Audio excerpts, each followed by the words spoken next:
speaking about pacing. Pacing means following your own rhythm and knowing your own rhythm and not doing too much at once, but you need to be attentive to your own process.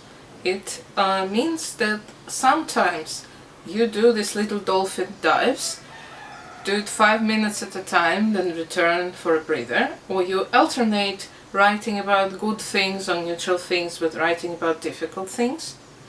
And you can alternate writing, the expressive part and reflective part, with getting support from someone, because it's very important for your efforts, for your journey, to be witnessed by someone who cares about you. And it might be a friend or relative or therapist or somebody from your online support community.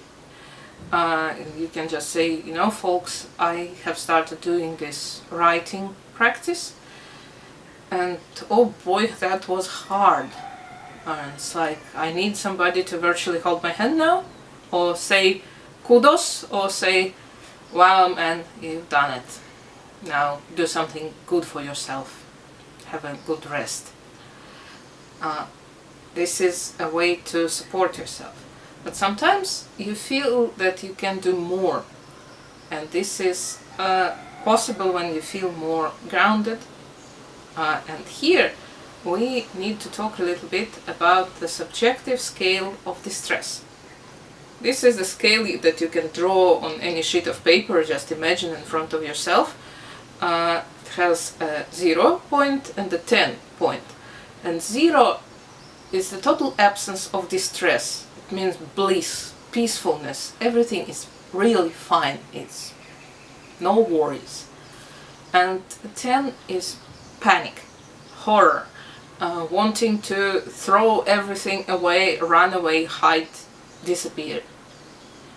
So in your own subjective world, you obviously can put the gradation on this scale as it comes for you. There is no universal events that would come to certain points on this scale.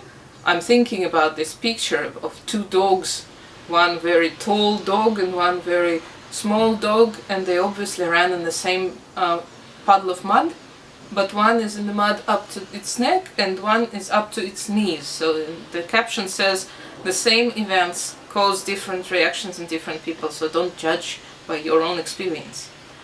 But subjectively inside yourself, you would know where is, for example, 7 or 8 points of distress, when you hardly keep it together, when you're tense, when the waves of feeling are so strong that they impede your concentration. And the rule is, before starting to write, imagine the subjective scale of distress and locate your state, your actual state on this scale. Is it below 8 or 7? Is it higher than that? If it is higher than 8, don't write. It's not the time for writing now. It's the time for calming yourself, for grounding yourself, for, giving yourself a self-care hug, resorting to whatever measures that work for you. Because if you write in this state, you will make yourself worse.